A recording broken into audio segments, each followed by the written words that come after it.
alaikum wa rahmatullah. Welcome to Through the Hijab, the hour-long special of hijab. My name is Maryam Hassan. My name is Rabab Isa. My name is Nasreen. And today we will be discussing about the hijab, the flag of Islam. It's actually the most common visible symbol, so we thought it would be a good idea to discuss why we wear it, whether it's mandatory in the Quran, whether it's only for men and women, as well as some contemporary challenges of wearing it. So is it for men and women both, or is it just women who have to wear the hijab?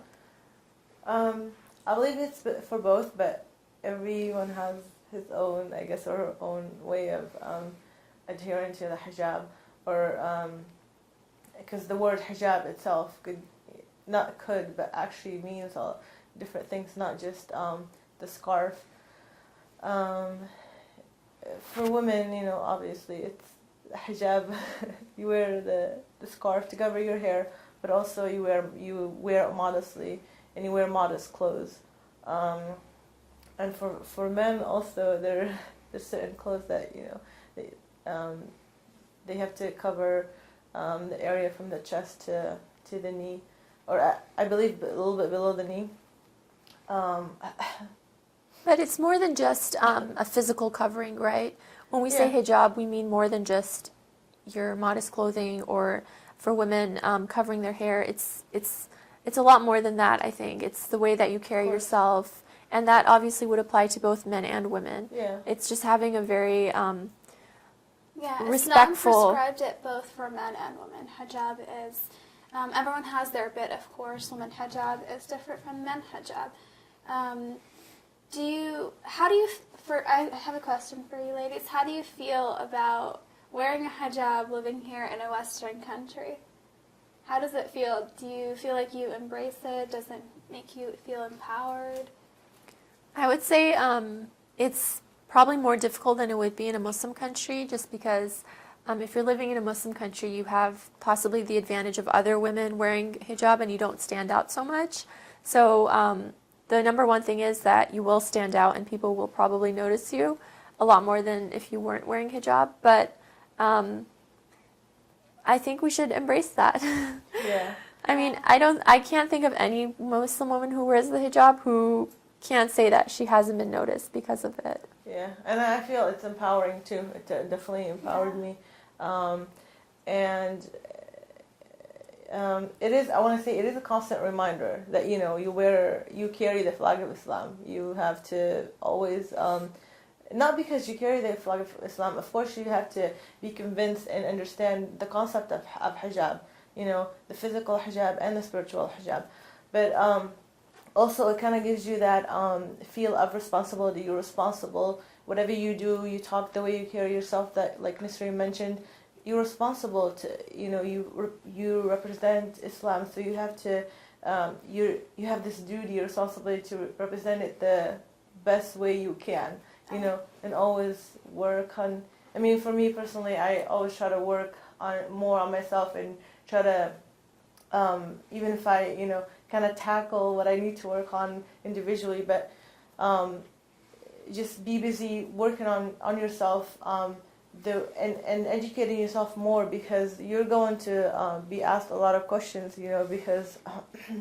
because you're wearing a hijab, people recognize you more as a Muslim woman, and of course some would want to come up to you with either good questions or silly questions to put you on the spot, but either way you have to be always ready for those, and with knowledge that works. Yeah, I concur. I mean, wearing the hijab is obviously just more than a piece of clothing that we put on our head as women. But in regards to the woman hijab, at least, I do feel like it's an empowering tool that we have, and we should definitely embrace it. I mean, from personal experience, I know that I don't know how I would feel without the hijab. It's just something part of me and part of my identity, and I do feel like it's empowering because not only do you stand out, not only do you carry the flag of Islam as you're walking in a non-Muslim country, but this is a dawah opportunity. Yeah. And I know we're always talking about dawah opportunities, but it's great, especially living here in the West. And then when you're wearing a head covering and you're dressing modestly, people here at school randomly, when you're out with your parents or when you're out in general and non-Muslims approach you, it's amazing because they come, a lot of people, at least from experience, come up to me and they ask me, what is the hijab, what does it represent? And it's a great da'wah opportunity to talk about Islam and to teach others about what hijab is, and a lot of people respect that. I have to say it's also really refreshing if you're covering your hair and you're walking outside somewhere and you see another Muslim woman and you guys say salam to each other. It's like, for me, it's like really improves my day a lot. It really makes my day when I see someone else. Yeah. Or if I see someone who's not a Muslim say salam to me, even if they're like, they're non-Muslims and they know to say salam to me because they recognize me as a Muslim woman because I'm observing hijab. That to me is really nice and refreshing, I would say. Definitely. Do you feel like there's any challenges with wearing the hijab, especially here in the West? It's summertime, so yes. Summertime, definitely. You mean in terms of how people treat you, or just the weather? how you're treated in public, how you're treated at work, school, around non-Muslims, even around Muslims. Do you feel like there's a great challenge to wearing the hijab, at least the physical hijab? Me personally, alhamdulillah, so far I have not encountered any any of those, difficulties or obstacles, because I started wearing hijab just about a year ago. Alhamdulillah, I haven't had anybody bother me because of it at work. On the contrary, a lot of my coworkers were very understanding, and I was actually myself surprised with their reaction. And as far as, because you mentioned the weather, I believe, and this is just my personal thought, and inshallah, Allah will reward us for it. With the heat and everything, I believe even if you struggle, say it's hot, but you wear this, I believe even every drop of sweat is considered. Well, there's a lot of drops of sweat. Let me tell you that. Thawab. Even then, but you know what I mean. Yeah. When you think of it this way, everything else seems like everything that you go through, even if you go through a really rough time, it's worth it. I think, when people in the West especially see a Muslim woman wearing a hijab and their first thought, let's say, might be that somebody has forced her to wear it. Well, the question to then ask is, considering how difficult it might be to wear it sometimes, because realistically there are some days where it's just very difficult to wear it. It might be because it's hot, it might be because, let's say, people are staring at you, or, any number of reasons. I know there might be a lot of Muslim women watching this who find that it's very difficult to keep it on. But you must realize that when you're wearing it, even in the difficulties and people see you, how can they even question that it's not your choice? Because you're the one who's deciding to undertake these challenges yourself, and you're doing it because that's your faith, because that's what you believe. And I feel like anyone who has that mentality should really respect their hijab, respect the fact that it's their choice, it's their struggle that they're choosing to do. But not to sound all gloomy about it, I don't think it's all bad at all, but I'm just saying realistically, I know there are some people who might be watching who might face some challenges with it, but it's definitely a challenge. Nothing comes easy with wearing a hijab and looking different. We look different from everyone around here, but I do feel like with everything that's, every great deed, there comes a challenge. There has to. Yeah, of course. Otherwise, life can't be just easy. We can't just go to heaven, just living an easy life. It won't be, we have to work hard for it. If we want to please Allah subhanahu wa ta'ala and enter his heaven and be with the Prophet, inshallah, and his family, peace be upon them. We have to work hard and, in all means, not just be, sticking to the code of dress when it comes to Islamic code of dress. What would you girls say about people who might be watching who, let's say they don't observe hijab because they don't think it's mandatory? I feel like I want to start with the very fundamentals, because when we observe hijab, it's because we believe that we have to, it's right. But there's people who don't think that that's the case. Just to kind of engage in this dialogue, let's talk about the roots of hijab, where did hijab come from? What's the purpose and philosophy of hijab? Why does God want us to cover? Does he in fact want us to cover? So, I mean, let's start with the beginning, like the history of hijab.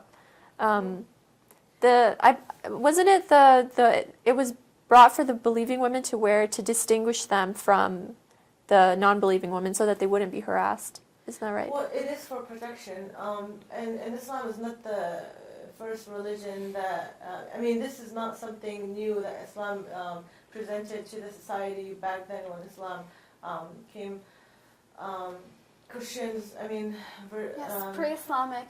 Maryam alayhi salam, I mean, even now when you see a picture of Maryam alayhi salam, you see her wearing a hijab, and even in Judaism they have it, and even, I mean, in the ignorant, era, the era of Jahiliyyah, the ignorance era, women were the ones, I mean, they wore, I mean, it's not really hijab, they wore something on their head, but they just didn't cover this area. And that's why when Allah subhanahu wa ta'ala talks about this very thing in the Quran, mentions to cover the chest area, because they were already covered in their hair. So people who, I mean, sometimes they use this as an argument that, you don't have to cover your hair, you just cover your chest area. But because at that time, Allah subhanahu wa ta'ala or the Quran didn't need to tell you cover your hair and your chest area, because your hair was already covered. This is a very important concept. That's that true. Have to, Great way to look at it. Yeah. And so what you're saying is usually people will have a misunderstanding of what the hijab is and how it's supposed to be worn. Well, but because Nisreen brought up some questions, it is mandatory because it's mentioned twice in the Quran. Once in Surah An-Nur, chapter 24, and once in Surah Al-Ahzab. Because I know a lot of people who try to use the argument that no, Allah subhanahu wa ta'ala has not clearly stated that you must cover your hair and you just need to dress modestly. What do we have to say to people who argue, who present such arguments and try Just to add to that, this specific verse that you mentioned as well is tell them to cover their chest. Just to add to that, a lot of people say, well, I can dress modestly and cover my chest, but I can still have my hair showing. I could wear, a turtleneck, and my chest is covered, but what's wrong with showing my hair? Yeah, but back to the point that, back in that era, women were actually, I mean, all, not, specific or certain type of women, this was the norm, that women would wear something on their hair. So the context of the verse is they're already covering their hair, and now cover your chest too. Yeah, it's, because Islam came to perfect the society. So society had this part where women did cover their hair. So now Allah subhanahu wa ta'ala is telling us, now you cover your hair, okay, but now you cover your chest area. I mean, I don't know other arguments. This is clearly stated in the Quran, and also Allah subhanahu wa ta'ala talks to the Prophet, and of course he command us through the Prophet when in the Quran stated, tell your wives and your daughters and the wives of the mu'mineen, the believers, to wear what's called the jilbab, I believe. Like an outer covering. Yeah, exactly. So I mean that's enough, and also it's mentioned because so they won't be known and they won't get hurt by others, so that to, essentially to protect them, and also be modest, but for protection also, it is clearly stated in the Quran. So I mean, and I agree with you, it is for protection. Also, I mean, it's for modesty and chastity. I remember one time reading an article in just as I was browsing online, I read an article about a Canadian university. There was a survey conducted at a Canadian university, and they asked 100 young gentlemen, I should say boys, and asked them a question. They asked them that if you had the opportunity to rape any girl without any consequences, would you do it? And unfortunately, more than 70% of the men said yes, they would, if they had no consequences. And that just shows, I'm not saying that the hijab is a rape prevention, but it's an act of modesty. And when we women act upon this modest hijab, and when we observe the modest hijab, we tend to help our our brethren, our counterparts, the males, to lower their gaze and to be more modest, because they too have a hijab. I think that's a shocking statistic, by the way, I should say. But one of the interesting things to me about that study is it just goes to show the reason I think that something like that would come about, that 70% of males would rape a female classmate if they could get away with it, is because slowly we're beginning to think of women not as women anymore, but just as objects. Just as bodies being used to sell products, or just things to be used, just commodities to be bought and sold on the market. And the more that you objectify women this way, the less they seem human to you. And if they're not human to you, then it's what's wrong with committing acts against them against their will, because they're not humans. So I think a great thing about hijab is that it makes the woman who wears it sort of like refuse to be objectified, because she's saying that she refuses to have like her body being used to sell advertising or to do anything like that. She's by wearing a hijab, she's like veiling herself away from this aspect of the world. She's still living in the world, but she's kind of put a protection between herself and the rest of the world. Yeah. And when you do wear a hijab, it's not saying to to cover up your beauty or to not be beautiful, or to not be it's more of preserving your exterior beauty. I mean, you can still be beautiful with a hijab, but it focuses more on the inner personalities and not so much on the exterior and how we look and how we dress. We can still be, mashallah, we're all wearing beautiful hijabs, but modest hijabs. So it's okay to, because a lot of women try to use the excuse, I feel ugly in a hijab, I feel like I'm neglected, I feel like I'm not, I don't feel beautiful in a hijab, and that's not true. I think honestly, from speaking from experience and seeing all the Muslim sisters, I do believe everyone, as cheesy as it may sound, everyone is beautiful in a hijab. Every single girl that I've seen that puts on a hijab, there's that immediate nur, mashallah, that I see in their face. As cliche as that sounds, but it's true. No, it's true, yeah. Absolutely. And I think another thing is, like, it forces a woman to not use her beauty as a crutch so much, because you don't have, like, your hair to show off to make you attractive. You don't have the opportunity to wear skin-revealing clothing. You need something else. And, if you're not using only your looks to get people to, like you or to identify yourself in society, you need something else. You need, like, as cliche as it sounds, you need, like, your personality or, like, your intelligence. You need something else, and it's very empowering, I would say. It's really great. Yeah. But I mean, on that note, as women, we we cover our hair, and we kind of already discussed this. But regarding the hijab that men have to wear too, not just as modesty, but as the physical covering as well. Do you want to discuss some of that? Like, what kind of hijab do men have to wear? Well, not physically wear it, but there's certain things, like, men are not, it's forbidden for them to wear silk, in Islam. Men can't wear silk. And throw away your silk clothing.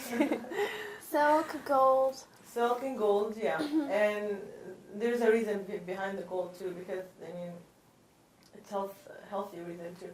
And subhanAllah, there's always a logical reason behind everything. When we understand it, you just love this. You embrace it with all you can. But back to, when it comes to physical, like I mentioned before, they have to cover from the chest to a little bit below the knee. This is very important. They also can't wear tight clothing. Yeah, that too. And then also, I don't know but I do want to mention this. If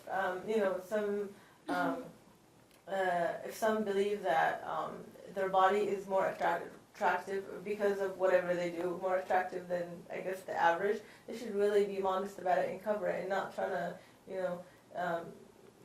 try not to show off as much as possible. I heard a quote, I'm not sure if it's a hadith, I don't want to misattribute it, but it said that everything has its own zakat, or its own, tax or charity that you pay, and the tax that you pay on beauty is modesty. So if you do have certain features that you consider attractive or more attractive beyond the norm, you should probably hide those more. It would be better for you, I would say. Yeah. I believe there's another, the hadith, but it's, I guess you can use that terminology. The zakat, everything has zakat, and zakat of knowledge is sharing it. And I believe it is a hadith of the Prophet, peace be upon him and his family. I mean, we talked about the physical and the spiritual hijab for men, but also Allah subhanahu wa ta'ala, before addressing the women in the Holy Quran, He addresses the men when He said to the men, lower your gaze, you know, and then the verse right after it, Allah subhanahu wa ta'ala addresses the women. So it's also important. It's not like, you know, it's only for women. Allah subhanahu wa ta'ala, when He addresses, it's not, you know, random. He addresses men for a reason before He addresses women. Lowering the gaze also, I guess, sort of, or another way of wearing a hijab. I mean, it's not the case only that men should refrain from, you know, as they say in the popular terminology, checking out women. They should lower their gaze, but women should also refrain from doing that because both of the genders have been commanded to lower their gaze. And I think the issue of male hijab is one that males should pay attention to because it's not just the fact that because they're males they can get away with wearing anything that they want. They also need to practice a certain level of external modesty as well. Yeah, sometimes, unfortunately, I see some males that neglect the hijab because, you know, it's not, they don't have to wear a physical garment around their head. And inshallah, with knowledge, they can obtain the hijab by not wearing tight clothing or, like we mentioned, gold or silk. Yeah. And also, you know how there's when they say, oh, like I'm allowed to look, one look, or two looks, I guess. I mean, I heard one look. Yeah, I you don't can't really look like twice. to. It just came to my mind, but I don't really like to use this as a reference. That's why I can't remember if it's one look or two looks. But the thing is, it's not about, you know, look and, you know, and they tell you, oh, I'm still on my first look, I can look. It's not about this. It's not like, you know, quantity. It's the quality, and it's I believe it's about the accidental look. If you accidentally, you know, look at something that you're not supposed to look at, then you lower your gaze or you turn, you know, your face or whatever to observe what Allah subhanahu wa ta'ala wants us to do.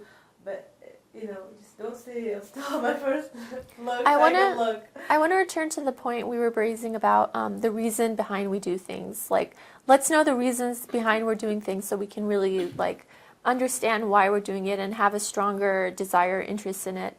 For example, the hijab. What are some of the reasons that God has asked women to cover themselves? Because there's some people who might say, what's wrong with exposing your beauty? Like, women are naturally made to be beautiful. What's wrong with them showing it to the world? Like, what's wrong with that? I believe one of the reasons is to avoid negative temptation in the society, you know? I mean, yeah, some people might look at it lightly and they say, well, I can control myself. I know how to manage myself. But no, because Allah subhanahu wa ta'ala created you. He knows better. He knows if you think you can't control you can control yourself, you have the capability. Allah subhanahu wa ta'ala knows better, and that's why He gave us this law to follow. And you know, like I go back to, this is very important, you know, to avoid the temptation in the society, because society as a whole, we have to, you know, not just protect ourselves, but protect our society, because this is the life that, you know, we have on earth, and we have to. I guess one of the logical consequences of a society that doesn't observe any hijab, let's say, is that study that Miriam mentioned about the 70% of men and what they would do.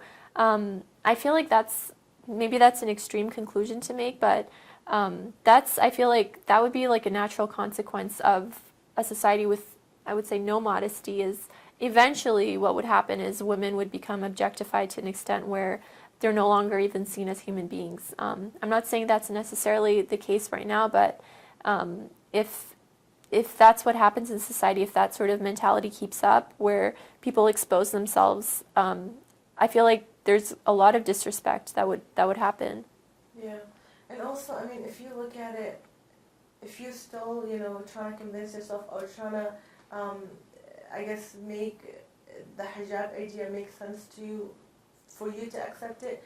I mean, look at this. Allah Subhanahu wa Taala wants us to live in a not, I don't want to say perfect world, because there's no such thing. And we are brought to this life. It's not perfect for us to struggle and for all the trials that we go through. But the moral, it's, we want to create this moral world and live with morals. And imagine if you just have, this thought of, and back in the day, I have this, image in my head. If I were, if I were to go back in time to the time of the Prophet, if you claim that you follow the Prophet sallallahu alaihi wasallam, just look or try to imagine how the Prophet lived his life. And Probably very respectfully to women. Yeah, and then would you think, even if you don't wear the hijab right now, do you feel even comfortable? And I'm not saying that you shouldn't or you should. Just, do you feel comfortable? Just take yourself back to that time. If you feel comfortable, or if you don't, I don't think you feel. Myself, even when I didn't wear the hijab, I had these thoughts, and I didn't feel comfortable because I feel, there's certain things that I can't explain, but maybe it's the fitra, that thing, God implemented in us, The human nature of wanting God. Exactly. So, you don't feel this is the right way, the right appearance for you to, stand before somebody like the Prophet, or infallible. So, I mean... Do you feel like that questioning yourself like that, giving a hypothetical example, saying, if I were to live in the Prophet's time, peace be upon him, do you think that helped you by asking these questions, by bringing these hypothetical? Well, it's not, it helped me to it gave me more courage and, and to make my decision to stop wearing it. But it's not, I never doubted it. I knew it was always, I didn't reject the fact that it was mandatory to wear it. But I don't know exactly why, I guess. And at times of your life, sometimes you go through things and it kind of gives you different perspectives on life, and you feel like you were truly in the dark, and you have this light, even if it's very small amount of light, but you have now more knowledge, not to say that, I'm knowledgeable, but you have a little bit more knowledge than you had before, and Allah subhanahu wa ta'ala, subhanallah, Allah guides whoever Allah wants to guide. So it just gave me a different perspective, and I started seeing it differently. And I want to share this personal story, and this is actually, it makes me happy within myself whenever I remember this, because it really helps me kind of step up to and really take control of my life and make the decision of wearing hijab, which I'm really happy right now, and I feel I'm more content, and I'm more actually secure too, I'm more comfortable with myself, and I feel now that, when I pray, I feel more happy with my prayers, than I did before, compared to before. Because I remember whenever there's a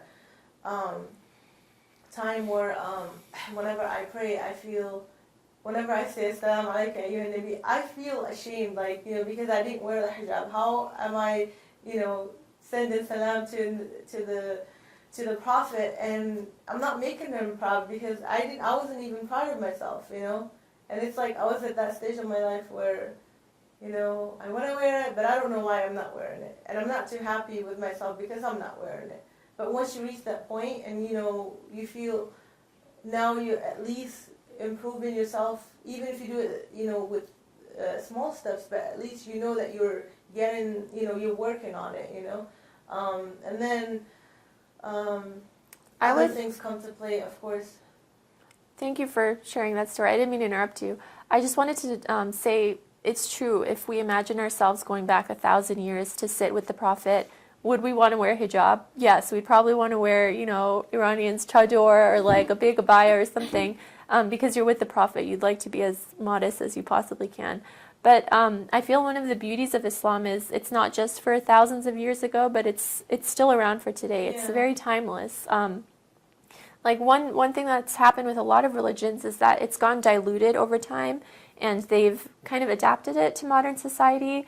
And I feel like they've lost a lot of its essence in the process, because as we know, a lot of religions, Orthodox Catholics, Jews, Buddhist women, a lot of religions do have a head covering, but yeah, it's only Islam that's retained it. So if we lose this, like... I totally agree. I actually have a friend who is a Catholic Orthodox, and she took me into her church one time, and she told me, "Don't worry, Miriam, you're going to be fine because everyone looks like you." So I was really surprised. When I went into the church, everyone was wearing a scarf around their head, and everyone was dressed modestly at a church, but unfortunately, after they exit the church, they take off their veils. But this is just to show you that Islam is not the first religion to establish the hijab. It's actually one of the last monotheistic religions to establish it. I mean, that alone, just your story, if they feel, people and human being, why they feel they have to dress that way, if they feel it is out of respect, to go inside the church and dress that way, I don't know, like, if they feel it's out of respect to the place, or because it's holy, or because they're more connected or closer to Allah subhanahu wa ta'ala. That's interesting. Why would they do it outside? Do they not want to be close to Allah subhanahu wa ta'ala or Lord?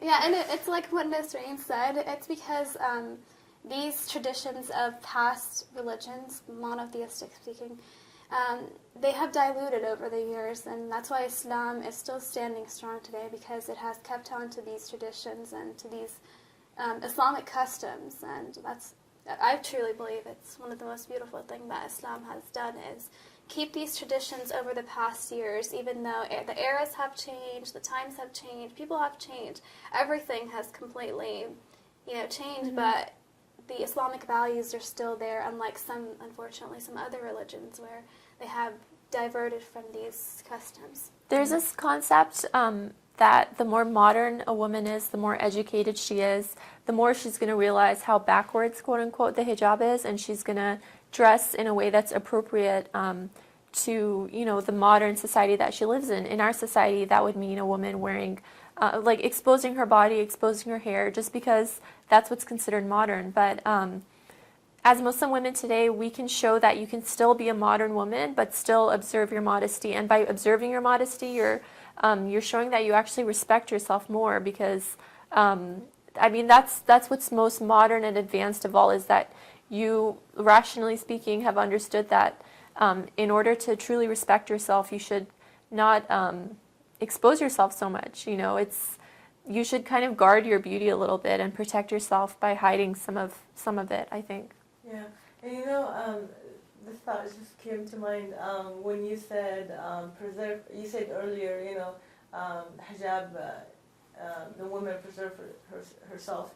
I noticed when after I started wearing hijab that, and I'm not saying, people treated me different, but this is the difference, but in a positive way, because these people that I'm talking about treat me very kind, very, respectful. They always show me that, they understand. They want to help me, actually, if anything. But I noticed that some of them, when they talk to me now, they don't always look at me the way they looked at me before. Like, I don't know how to explain it, but I feel it. They don't. Sometimes they try not to look at me straight in the eye, or my hair area, or my head, what I meant to say. And it's not because, they don't want to look at me because they're being racist or whatever, trying to, be mean to me. No, because we'll be having a very nice conversation, get along, whatever. They're very nice, and it's just that body language that I start really realizing or noticing. And I don't know, it doesn't bother me. I feel it's on the opposite. It makes me feel, I'm trying to even understand it myself, It's really, hijab is kind of like giving you this protection, kind of like You know, you don't want people to look at you a certain way, so they don't.